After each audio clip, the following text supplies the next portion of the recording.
Friends, இந்த வீடியோவில் வந்து தமிழ் கொஸ்டின்ஸ் வந்து ஒரு 25 கொஸ்டின்ஸ் வந்து பார்ப்போம். Previous year questions. First question பாருங்கள்.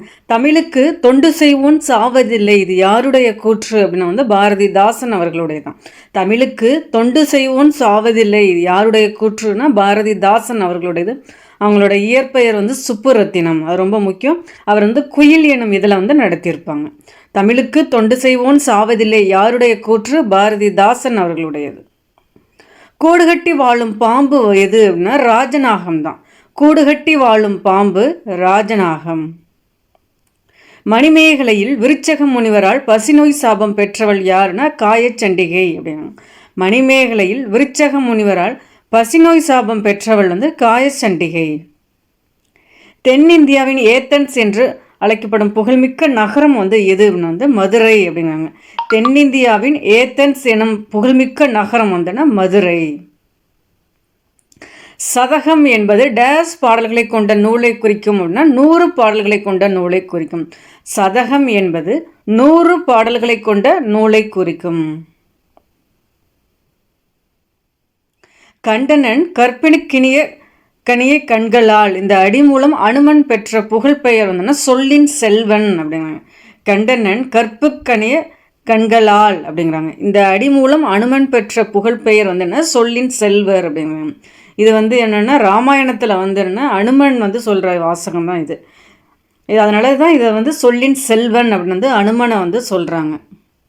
இது சொல்லின் செல்வர் அப்படின்னா ராபி சேது பிள்ளை அவர்களை தான் வந்து சொல்லுவாங்க. கண்டனன் கற்பிணுக்கணியை கண்களால் இந்த அடி மூலம் அனுமன் பெற்ற புகழ்பெயர் சொல்லின் செல்வன்.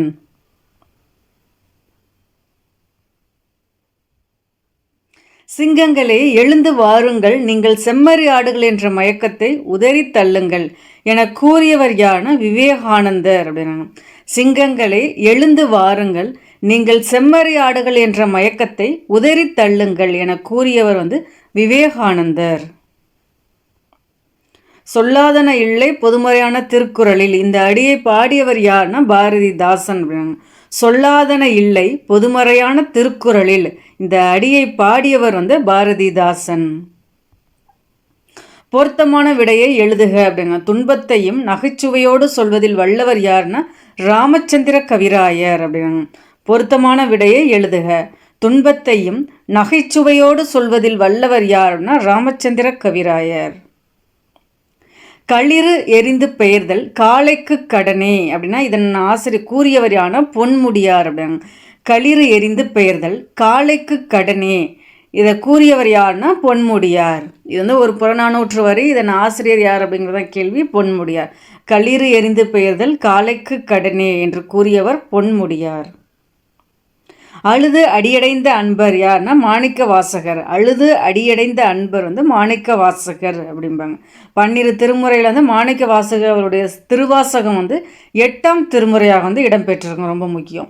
திருவாசகம், திருவம்பாவை, திருக்கோவை இதெல்லாம் வந்து மாணிக்க வாசகர் அவர்களுடையது. இவர் பிறந்த ஊர் வந்தோன்னா திருவாத ஊரில் தான் பிறந்திருப்பாங்க.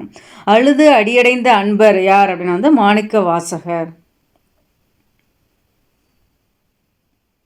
மறைமலை அடிகள் தாம் நடத்தி வந்த ஞான சாகரம் இதழை தூய தமிழில் எங்கனம் பெயர் மாற்றம் செய்தார்னா ஞானக்கடல் அப்படிங்கிறாங்க. மறைமலை அடிகள் தாம் நடத்தி வந்த ஞான சாகரம் இதழை தூய தமிழில் எங்கனம் பெயர் மாற்றம் செய்தார்னா ஞானக்கடல் அப்படிங்கிறாங்க. இது வந்து ஞானக்கடலை விட அறிவுக்கடல், அந்த பி ஆப்ஷன் தான் கரெக்டாக இருக்க வாய்ப்பு இருக்குது. நான் வந்து கமெண்டில் வந்து ஆன்சர் பண்ணுறேன். இது ஆன்சர் தப்பாக இருக்குன்னு நினைக்கிறேன். மறைமலை அடிகள் தாம் நடத்தி வந்த ஞான சாகரம் இதழை தூய தமிழில் எங்கனம் பெயர் மாற்றம் செய்தார் அப்படின்னா அறிவுக்கடல். பி ஆப்ஷன் தான் கரெக்டு. ஏ ராங்.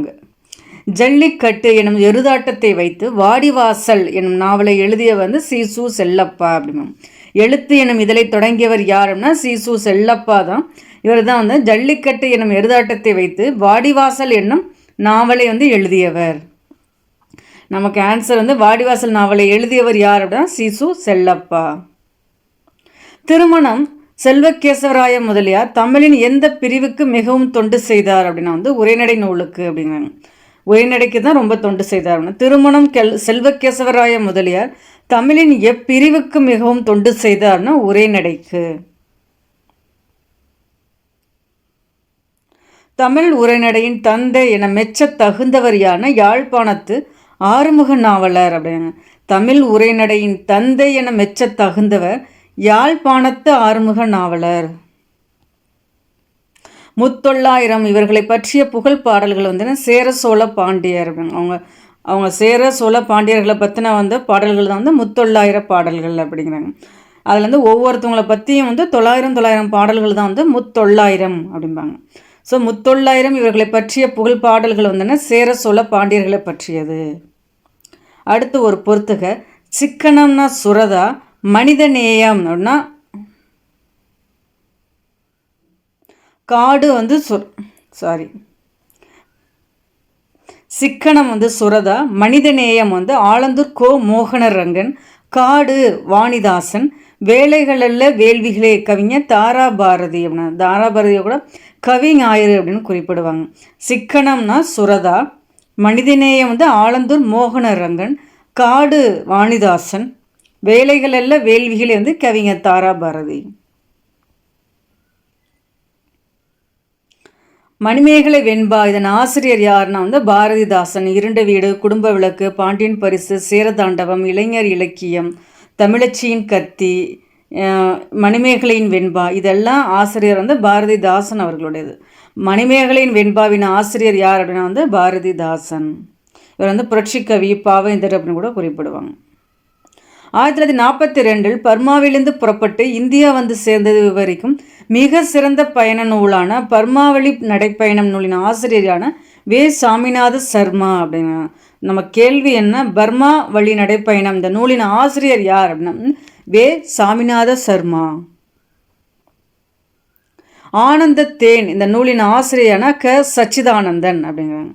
ஆனந்த தேன் நூலின் ஆசிரியர் க சச்சிதானந்தன். அடுத்து ஒரு அடைமொழிகள் கொடுக்குறாங்க. விடுதலை கவி அப்படின்னா பாரதியார், திவ்ய கவி என பிள்ளை பெருமாள் ஐயங்கார், கவிஞர் ஏறு அப்படின்னா வாணிதாசன், கவிக்கோ அப்துல் ரஹ்மான் அப்படிங்கிறாங்க. விடுதலை கவினா பாரதியார், திவ்ய கவி அப்படின்னா பிள்ளை பெருமாள் ஐயங்கார் தான் திவ்ய கவி அப்படிங்கிறாங்க. கவிஞர் ஏறு, பாவலர் மன்னன், பாவலர் மணி இது எல்லாமே வாணிதாசன் அவர்களை குறிப்பிடும். கவிக்கோ அப்துல் ரஹ்மான் வருவாங்க. அடுத்தும் ஒரு பொறுத்துக. பூங்கொடினா முடியரசன், கொடிமுல்லை வாணிதாசன் வருவாங்க. ஆட்டனத்தி ஆதிமந்தி கண்ணதாசன், பட்டத்தரசி சுரதா, பட்டத்தரசி மங்கையக்கரசி இதெல்லாம் சுரதா அவர்களுடையது. அமுதும் தேனும் தேன்மலை இதெல்லாம் சுரதா அவர்களுடையது. பூங்கொடினா முடியரசன், கொடிமுல்லை வாணிதாசன், ஆட்டனத்தி ஆதிமந்தி கண்ணதாசன், பட்டத்தரசி சுரதா. வடமொழியில் முகுந்த மாலை என்னும் நூலை இயற்றியவர் யாருன்னா குலசேகர ஆழ்வார் அப்படிங்கிறாங்க. வடமொழியில் முகுந்த மாலை என்னும் நூலை எழுதியவர் என்ன இயற்றியவர் குலசேகர ஆழ்வார். பாயிரு ஆற்றுடன் பன்மலை அடுக்கத்து குமரிக்கோடும் கொடுங்கடல் கொள்ள என்ற வரிகள் இடம்பெற்ற நூல் சிலப்பதிகாரம் அப்படிங்க. பாயிரு ஆற்றுடன் பன்மலை அடுக்கத்து குமரிக்கோடும் கொடுங்கடல் கொள்ள என்ற வரிகள் இடம்பெற்ற நூல் சிலப்பதிகாரம் அப்படிங்கிறாங்க. சிலப்பதிகாரம் தான் ஒரு முதல் காப்பியம் அப்படின்னு கூட குறிப்பிடுவாங்க. Last question. திருக்குறளை முதலில் பதிப்பித்து தஞ்சையில் வெளியிட்டவர் யார் அப்படின்னா மலையத்துவசன் மகன் ஞானப்பிரகாசம் அப்படிம்பாங்க. திருக்குறளை முதலில் பதிப்பித்து வெளியிட்டவர் யார் அப்படின்னா மலையத்துவசன் மகன் ஞானப்பிரகாசம் அப்படின்னு. எந்த ஆண்டு வெளியிட்டதை அடிக்கடி கேட்டிருக்காங்க. 1812 தான் வெளியிட்டிருப்பாங்க. ரொம்ப முக்கியம்.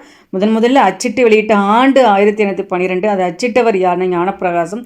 எங்கே வெளியிட்டார் அப்படின்னா தஞ்சையில் தான் வெளியிட்டிருப்பார். இல்லை ஒரு 25 கொஸ்டின்ஸ் பார்த்துருக்கோம் ஃப்ரெண்ட்ஸ். பிடிச்சிருந்தா லைக் பண்ணுங்கள். தேங்க்யூ.